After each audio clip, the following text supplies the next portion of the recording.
Good morning, everybody. It is Thursday, June 26th. Welcome to the Victoria Real Estate Show. I'm Jane Johnston with the Briar Hill Group, and we're here with...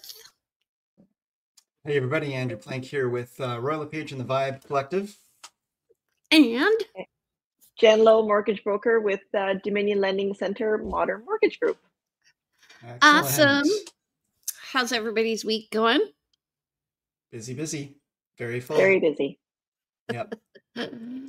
I remember when we started in real estate, Andrew, that I would go to the office. I remember one time I literally fell asleep at the desk. I'm like, now I was working till 10:30 last night and up at 7:30 this morning, and real estate's really changed for us. So have you just gotten better at not, sorry, you were sleeping because you were bored at the time, or you were sleeping because you were overworked at the time? I was bored. Right? Yeah. But now we need more sleep because we're not getting enough. Yeah, I look so tired. Yeah. It's really aged you, Jane. I mean, we've been doing this for 19 years. It's put at least 10 years on you since. I'm trying to turn that into a compliment. I'm saying we've been doing this for 19 years and you only look 10 years older. But yeah, no, it's definitely a stressful job for sure. It's so funny. I got into real estate thinking, oh, this will be easy. I have little kids. I can manage my time, and then whatever. Real life. No, Jane, you've been very successful. You've learned to manage your time really well, and not everyone can do that. So, kudos on you, but it is a big sacrifice. A lot of people do have trouble managing and balancing their family with real estate. And that is definitely, it's not a 9-to-5 job. It's not a 9-to-5 job. I am working right now with someone who's the buyer's agent for one of my the listings. They brought an offer. New in the business, has 2 other jobs, and is unfortunately not able to, is telling me, oh, I can't, we need extra time for conditions because we can't make a building inspection happen in the time frame that you're asking for. And I'm like, most people can make that happen. Like, oh no, but I've got at least these other commitments and I can't do this. Oh, okay, interesting. This is wow. This is at some point gonna have to change for this person if they're gonna be working in this business. I think I might know that person, and it's interesting the limitations that they've placed on themselves, because now they're not fully committed to real estate, but also just some misunderstandings of how real estate works sometimes. Like, the use in one case, I don't know, maybe it's a different person, like just why we use lock boxes and how effective they could be in managing your time. Right. Yep. And in managing the seller's time and doing the best for your clients. That's what the most important thing is. So figuring it all out. Anyway. Okay. Let's go over what's going on. June 26th. We're talking about pre-bills. Our agenda for today is Jen's going to give us a mortgage update. Then we're going to do a weekly update. And then we're going to talk about the pre-bills, profit and pitfalls.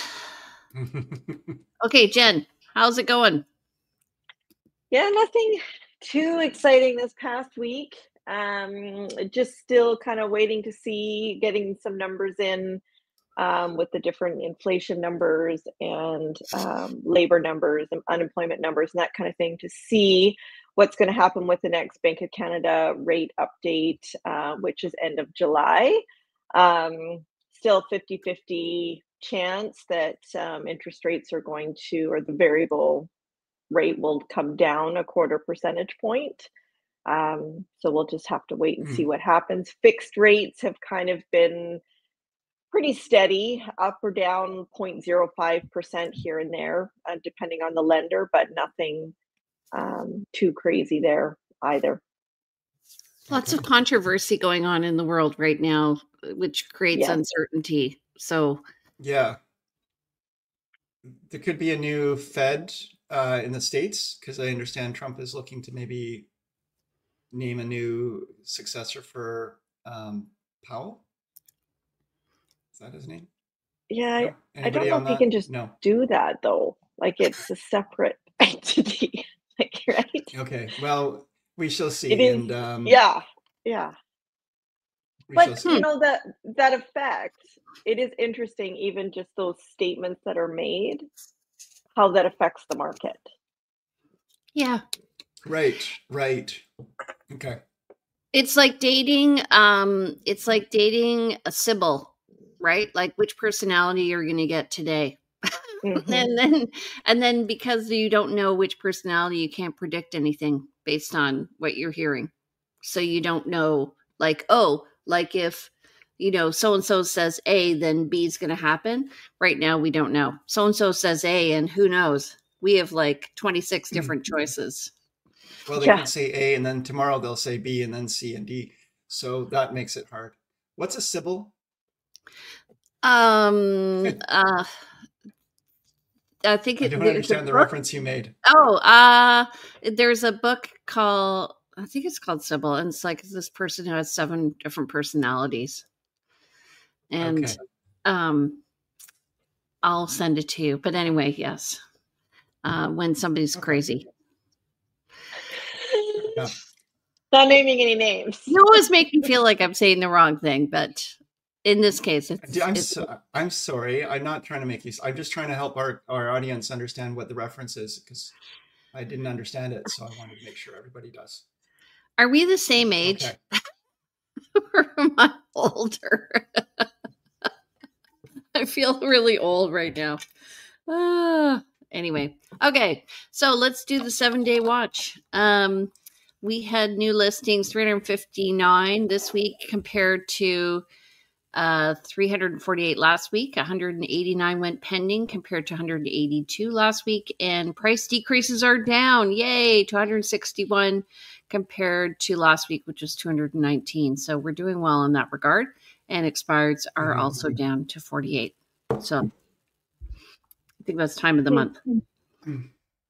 Yep. It's all pretty straightforward. Not a lot of major changes. The price decreases are definitely down, and that's an interesting one. So okay. I find the new listings interesting. Like we're pretty late in the spring market for an increase to new listings.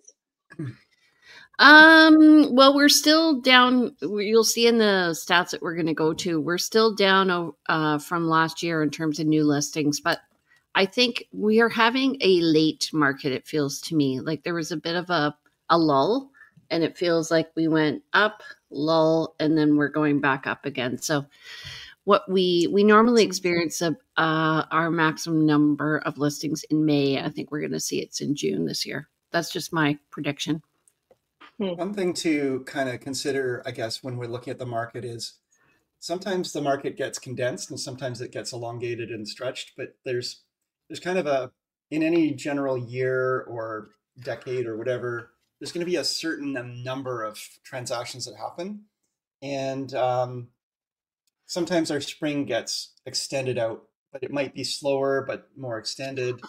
Sometimes it's a really fast bunch of transactions all happen at once, but it might be the same number of transactions overall. I mean, it does go up and down, but I think what we're happening right now is the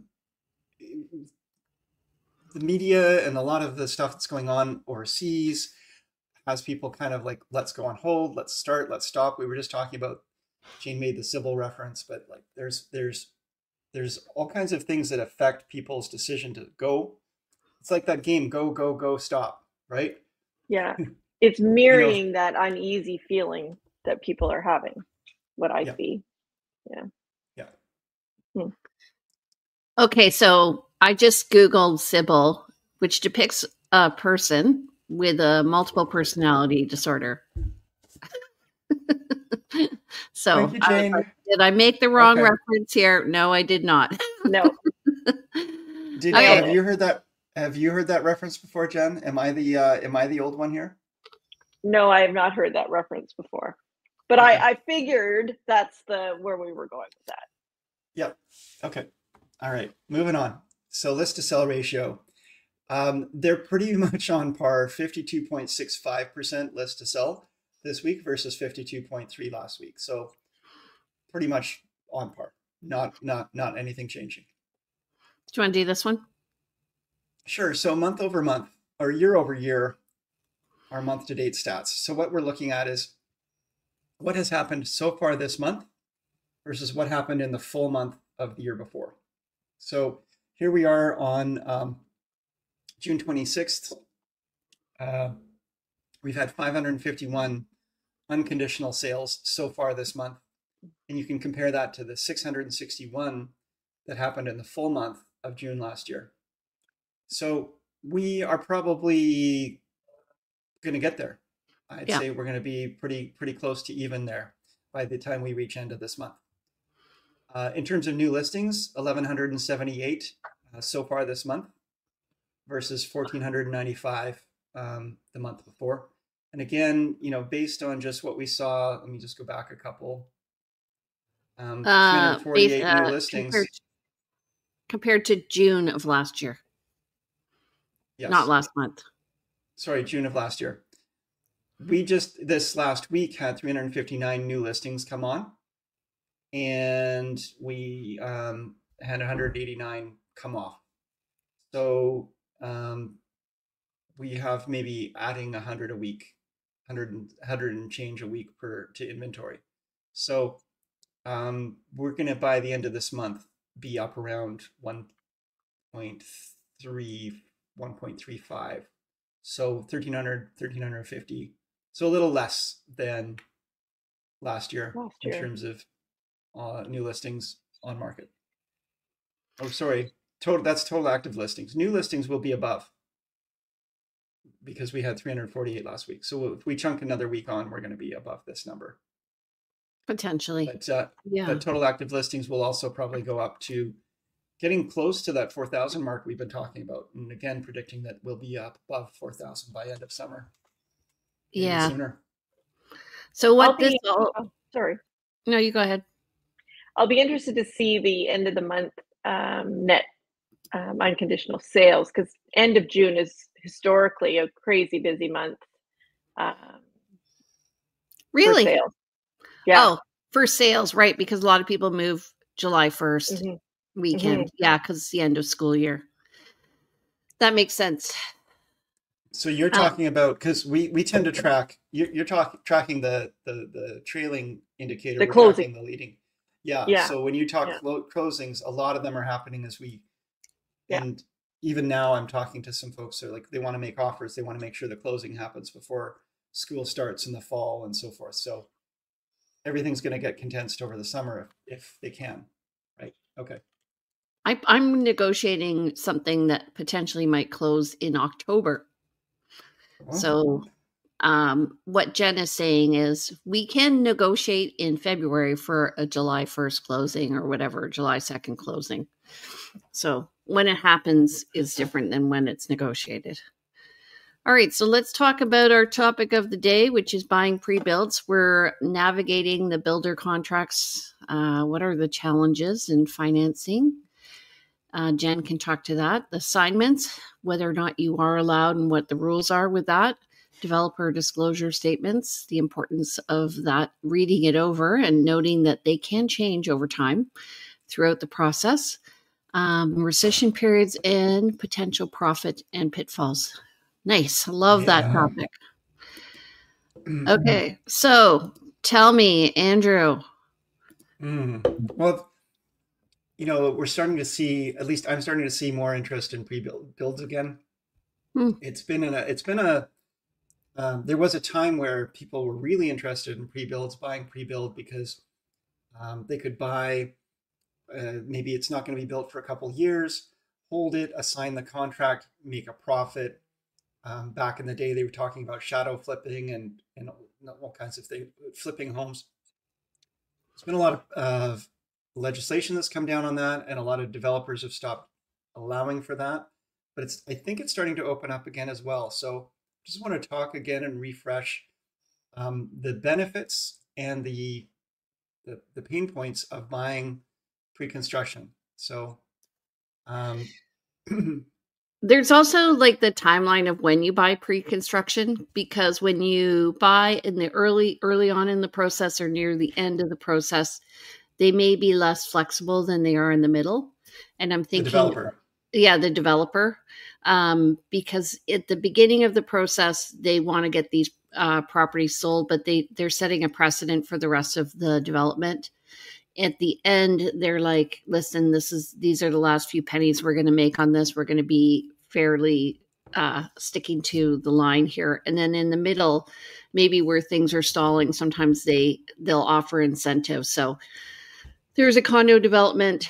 I had a client buy very early on. They probably got the best condo in the building, but later on they were offering strata fees as part of the compensation package. And that's a great point, Jane, because your clients got in early and bought the best unit in the building, and you're not going to get the best unit in the building, halfway into the development. So yeah. And I have definitely seen examples of, depending on the size of the developer, the sophistication of the developer, they sometimes sometimes the pricing of some of the units are actually not in alignment with the market. And there are going to be some built units in that building that are a better value to snap up right away. I've definitely seen that where they've maybe miscalculated based on the view corridor or the size of the unit or the location in the building, and maybe they did a flat kind of pricing all throughout, but one side of the building is on a busy road and one side is looking into forest and quiet. And you definitely want to be able to get in and snap up the first offerings. You may not get the best price, but you'll get the best selection. You'll get the best resale value, best investment over time. Yeah. Now, that being said, one of the challenges of buying pre-sale is if you actually need to move into this building, you're not buying it as an investment. You don't have another place to be while it's being built. You can put yourself at risk for a number of reasons. Number one, not every pre-build gets built. So you could be putting your deposit up and you will get it back.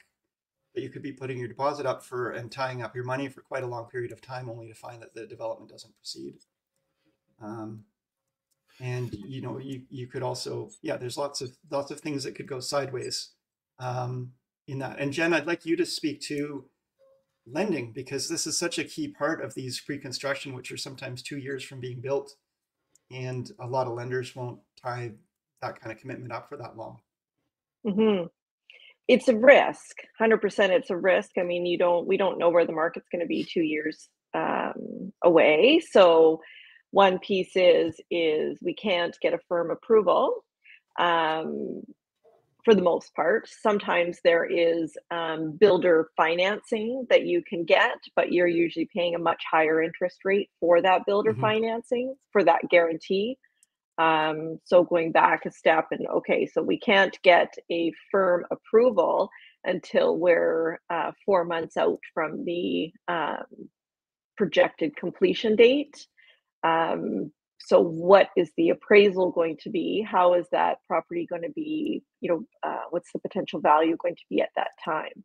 From a lending standpoint, the lender looks at, from determining the valuation, the lower of either the appraised value or the agreed upon purchase price. Right. So and if the market has come down in the 2 years since you agreed to purchase it, now you are appraising lower than your agreed purchase price, and maybe interest rates have gone up. So you could be in a negative position and still required to close. Yeah. I do know RBC will do a rate guarantee for when you purchase. And interestingly, I was talking to the mortgage specialist she was saying that that all these people were really angry because they had tied into this interest rate of 3% or something when, you know, like 4 years ago. And then the houses or the condos were being built, and all of a sudden they're like 3%. Yeah. It was really good. So there is there's a calculated risk on both sides, right? For sure. But I think my understanding, and Jen, correct me if I'm wrong, if you did get that pre-approval that is locked in 2 years down the road, but you get within that 4-month window where you could actually have gotten another lender, you can still shop around and go to that other lender. You're not locked into the one that you had the pre-approval with. Most definitely. Yes. Yeah. So there's a no lose to locking in on that higher interest rate, just to make sure that you're buffered. You're hedging your bets there. There's also so just looking at the market overall, sometimes people get cold feet and they want to, what we were talking about, assignments. So they want to sell, and or all of a sudden things changed. Like in one of my cases, one of the family members got ill and she actually passed away. So they decided they bought this condo for the mom and they couldn't go ahead with it. So they wanted to sell it, and we had to negotiate with the lender. Or not with the lender, with the developer. And they ended up, for a $50,000 deposit, they took 25. Wow. Deposit or lift? Sorry. We didn't sell it. We ended up just giving it back to the developer. Okay. Well, the developer could have just kept the deposit and insisted on a completion. So. Yeah, like it can be a bit risky, is what I'm saying, is that sometimes, so we were looking at assigning it, and the developer reserves the right to give permission or not, whether or not you can resell. And the risk for the developer during the resale process is just that they're now, this seller is now competing with their own listings. So we're not allowed to put it on MLS. So it's very hard to sell. So this speaks to the pre-construction contracts, these developers' contracts. They're very restrictive. They're not the standard contract that we generally use for a resale, single family or home or strata. So it's got a lot of very restrictive language in it. It's always good to get a lawyer's review of that language. It's not often negotiable, but every once in a while you can negotiate something. And if you're anticipating wanting to assign the contract or being able to do something, and it's really important to you, then that is definitely a discussion you want to have when you're making your offer. Mm-hmm. So the Proxima, when they initially had the developer disclosure, I think they had a $1,500 fee or something for resale. And then one of the amended disclosure statements that came out, the amendment was changed. That particular resale penalty was changed, I think, to like a much higher percentage. So it really disincentivized people to sell during the development process. So that can happen too, just so you know. So the developer's disclosure statement is kind of like an imaginary picture. Well, it's not imaginary, but it's a framework that frames out what you're going to get at the end of the day when the property completes. And it's got some wiggle room in it so that they, you know, when they say it's going to be 1,000 square feet, it could be plus or minus a certain percentage of that. When they say it's going to have this kind of fittings and fixtures, they also have some baked in wiggle room for what they do. But at the end of the day, you should be getting generally what has been offered in this developer's disclosure statement. If they make a change to the developer's disclosure statement, you have to sign off on it. It can impact what you are getting. If it's a major change, it might allow you to step away from the contract if it's really material to what you were buying. But the smaller changes don't let you walk away. So there could be some evolution in this development over time from when you first agreed to it as well. Andrew, you touched on it. Really important to have your lawyer review the builder's contract, because another piece is how long can they extend the closing date? Right. I mean, it can be it can go on and on, and there's always delays in building. There is. They very rarely does a pre-build close on the actual completion date that was put in the original contract. But Mhm. how much longer can the dates be extended? So, Okay. so that's an interesting point because, and what you have to do is go through it with your realtor because you have to look at where the market's going. So in one case, my clients bought on Esquimalt Road and we kept getting delayed and delayed. We actually ended up being delayed 2 years and the buyer was so angry. And there were this is before the anti-flipping thing. So there were realtors who invested in this condo and it turned out that the purchase price was here and the value by the time that they finished was up here. So it's, when we talked about walking away, we realized the value had increased. So we weren't going to walk away. So it's very frustrating. Also, some people are I would say some buyers are tolerant of not knowing what the end product is going to be. I mean, that's why you go to a showroom so you can see it. But other buyers are intolerant. They don't know. The uncertainty is too much for them and they don't have a lot of say. So it's hard. Mhm. Yeah, it's an interesting. There's a different kind of mentality of buyers for new construction versus resale. I mean, new construction, it's brand new. Nobody else has lived in it. It's yours the minute you move in, and so you've got that the sense of this is mine. It's brand new. I don't want to be moving into somebody else's space. But what you're doing is you're paying the profit for the developer, and pricing is not necessarily based on market pricing. It's based on the cost of construction plus the lift that the developer wants to do. If the developer was smart and organized and able to make things work, it should align well with the market, but not always. And And there whereas you are, can, sorry. if the market changes to the negative, then property values in the resale market tend to go down. But the developer, they can't take a loss. They're not going to be adjusting their prices to the same degree. Right. So the other thing is when you're working with a developer is very cost sensitive and they're going to say, this is how much it costs for me to build. This is, my cost plus and all this stuff. When you're selling or when you're purchasing a property that's for sale by owner, like through MLS, like through a realtor, but the owner is selling it, they're more flexible, I find, because it's more emotional for them. It's not a business decision always. Sometimes it is, but they tend to be more flexible. So I'm just thinking right now, the Eliza just finished being built, occupancy happened, and now there are for sale signs up there. Yep. And I'm like, I drive by there every day and I'm like, there's more coming up.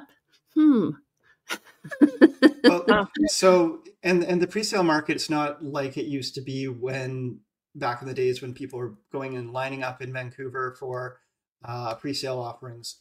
And one of the reasons we've already touched on is the lack of ability to reassign the contract, so to resell it. If you do get permission to resell it, you probably have to pay the developer a percentage of the lift, meaning a percentage of the amount between what you agreed to pay the developer and what you end up selling it for. So in other words, the developer wants to partner in the profit with you. We also have the anti-flipping tax now. So if you buy a place, whether it's pre-sale or not, and want to resell it within 2 years, you're paying a percentage now to the provincial government in that as well. So it's really disincentivizing the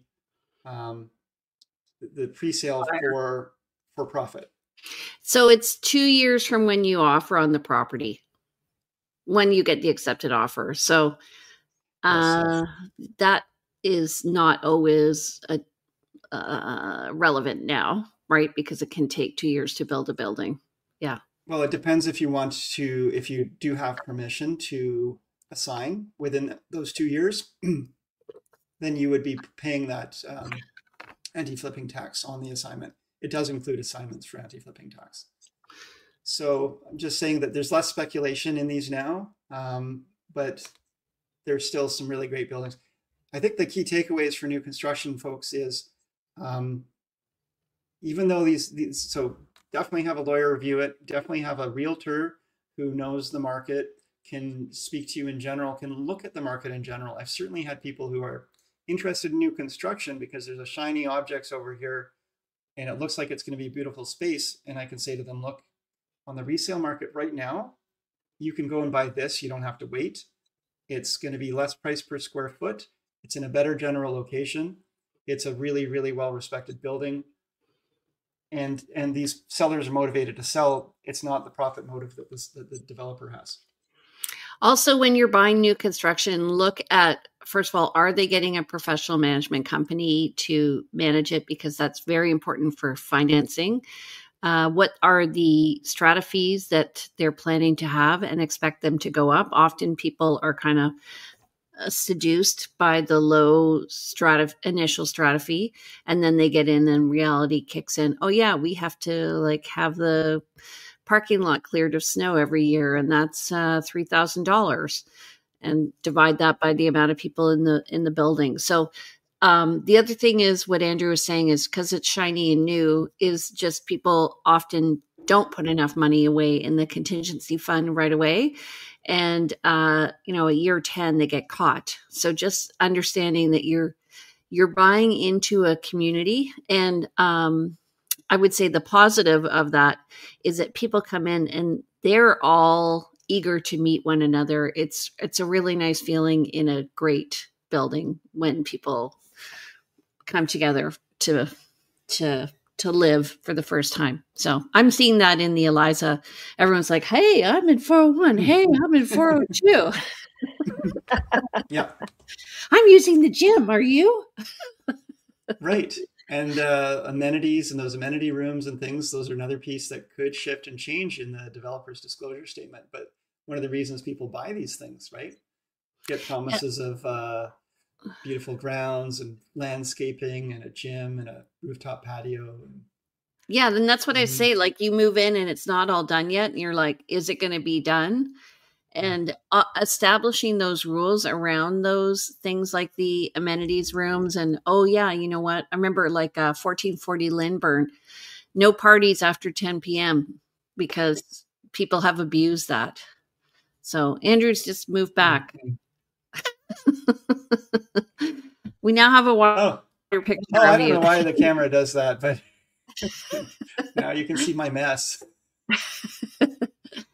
Anyway, I mean, I would encourage people to buy new construction if they want something where they have a bit of a say and a fresh palette to work with.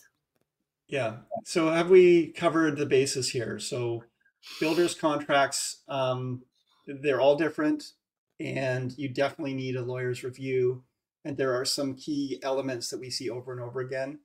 Some of these elements may be negotiable, often not. Price is often not negotiable, but it depends how long it's been around for. Jen talked about the challenges of financing, and that's definitely a piece that you want to consider. If there's a longer period of time or an expectation it'll be, or I mean, almost always there's going to be a longer period of time than your financing is going to get locked in for. So it's really important to have backups or look at paying a little more to get that locked in financing through one of those lenders like RBC. We talked about assignments. We talked generally about developer disclosure statements. We haven't talked about rescission periods.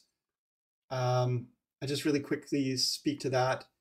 If you buy new construction, make an offer on it, you have 7 days. You can walk away within 7 days of the accepted offer for any reason whatsoever. There is no rescission fee. So unlike the resale market for the new construction, you can walk away and there's no fee. So if you do like what you see and you want to lock something in, make that offer, do your due diligence. You've got 7 days. Jane.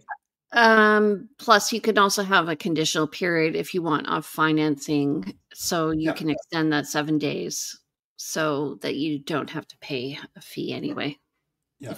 But if you do, we don't recommend you just walk into the developer's showroom and work with the developer's representatives and just sign something up. Please bring us in early because we often won't be able to get paid or represent you if you don't bring us in right from the start.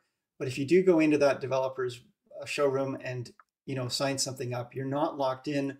No, you're not locked in within the first 7 days. So you may want to make sure you think about that. I just to tag on to that. So Andrew talked about us getting paid and stuff like that. That's because a developer doesn't know that you're working with a realtor. They are required. Well, naturally, they don't follow the same rules that we do, but you should be getting your own representation. They do build that into the budget. But the most important thing to know is that your realtor can do things like negotiate GST included, and they can get you extras if, it depends on the market. We're really looking at the market as a whole. And so there's value there in working with somebody who's experienced and not just an order taker. Not just an order taker, not just someone who is looking out for the best interests of the seller. We can at least advise you that, this seller's contract's really restricted. This seller is not making any changes to their contract, but maybe there's another offering down the road that you hadn't even considered yet that we are aware of that might get you more of what you're looking for a better price. Yep, exactly. So yeah, context and wide field vision. Anyway, I think we've exhausted that. Anything else you guys want to chat about or speak to that on?